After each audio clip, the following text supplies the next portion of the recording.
Good day, everyone.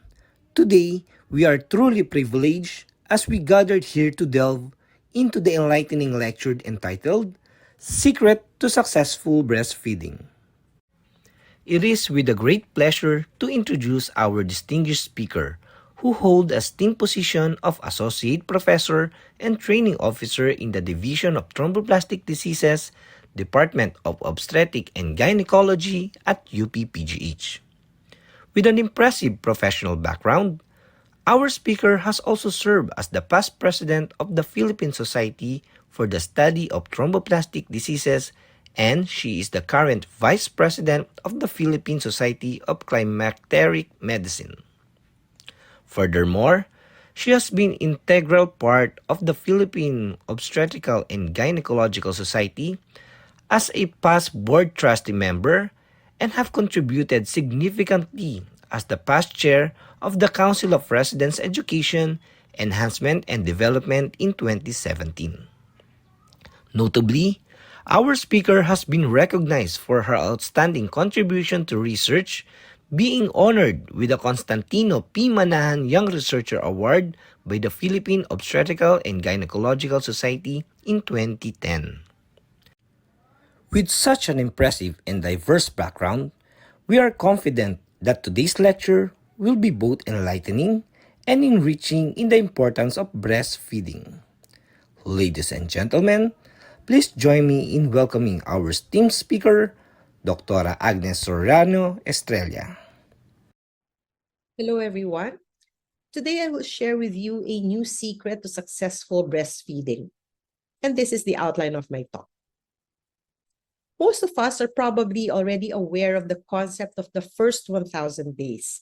This is based on increasing evidence that early development has a long-term impact on health outcomes. The first 1,000 days of an individual's life, which spans the period from conception to 2 years of age, is the most important time in programming health for adult life. Recent research has highlighted the public health importance of promoting breastfeeding as one of the more important components of life programming. The WHO and the UNICEF have advocated breastfeeding as a key strategy in improving maternal and child health, and this is also promoted in the Sustainable Development Goals.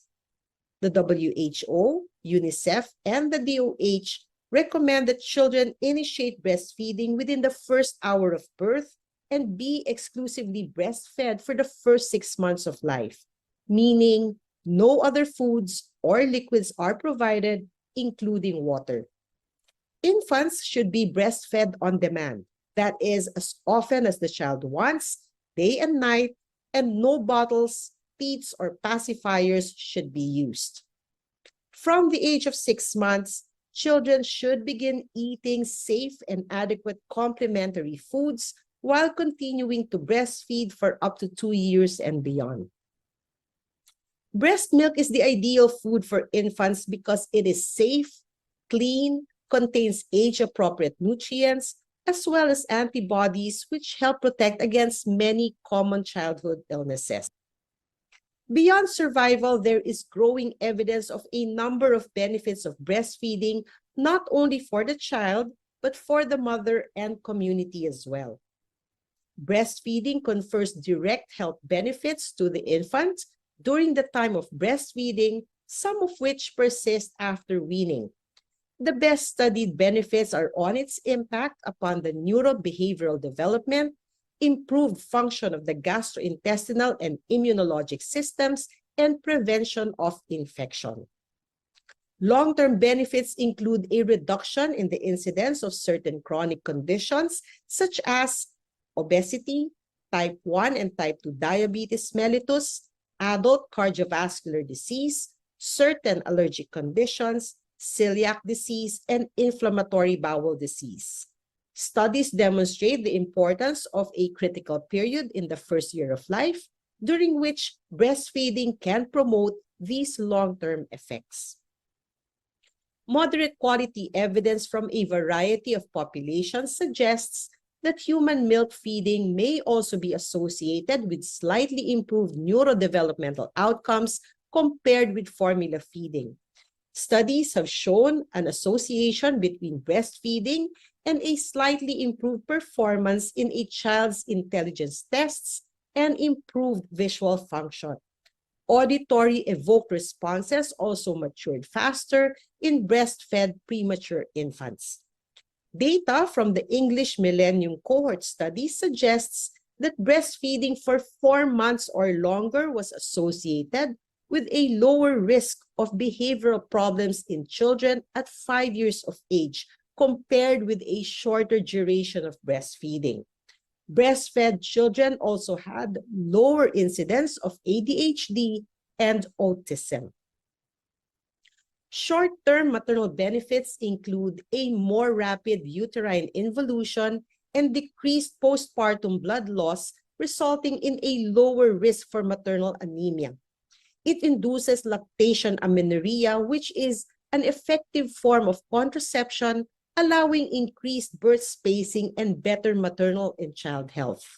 Some studies have also shown decreased occurrence of postpartum depression and improved weight loss after delivery as a result of breastfeeding.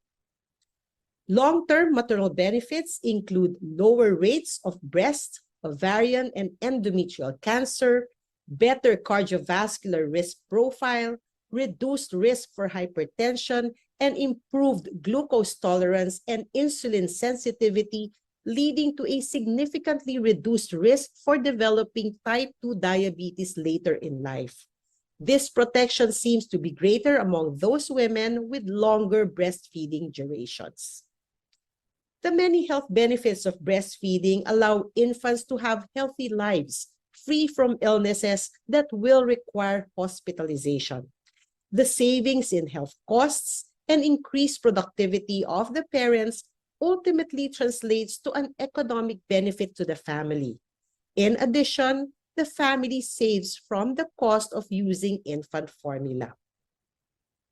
In the end, breastfeeding results in improved child and maternal health, which will have a direct impact on productivity within the family and better economic gains for the family and the community. So with all of these benefits from breastfeeding, together with the promulgation of various national policies to ensure breastfeeding, the question is, are Filipino women actually breastfeeding their children? So based on the latest National Demographic and Health Survey, over half of children born in the last 2 years were put to the breast within an hour of birth. And this is probably due to the strict implementation of the Unang Yakap in both private and government hospitals. 2 in every 5 children under age of 6 were also exclusively breastfed. Exclusive breastfeeding practices in the Philippines have increased modestly over time. The last NDHS to capture exclusive breastfeeding was in 2008, at which point 34% of children were exclusively breastfed. Since then, the percentage has increased to 41%. There are various barriers to breastfeeding, and one of it is the belief among women that they either do not have or have insufficient milk for their infant. This is where the use of galactagogues might help. Galactagogues are substances that are thought to assist in the initiation, continuation, or augmentation of breast milk production. Many traditional foods and herbs for postpartum women have been used to enhance lactation. In Indonesia, traditional medicinal plants that have been known to facilitate breastfeeding include Sauropus androgynus and Coleus ambonicus. And today I will share with you some of the studies that have been done to investigate the effectiveness of these herbs in increasing breast milk production. We start off with Sauropus androgynus, known in Indonesia as katuk. In the Philippines, this is known as the Chinese malunggay. Most of the people from Indonesia use katuk leaves to increase breast milk production by drinking 1 to 3 cups of boiled leaves per day. Sauropus androgynus has been shown to increase glucose metabolism for lactose synthesis. In addition, It has high phytosterol levels, which can increase prolactin levels and milk production. Katuk leaves also contain the alkaloid papaverine, which has a relaxing effect on smooth muscle and dilates blood vessels.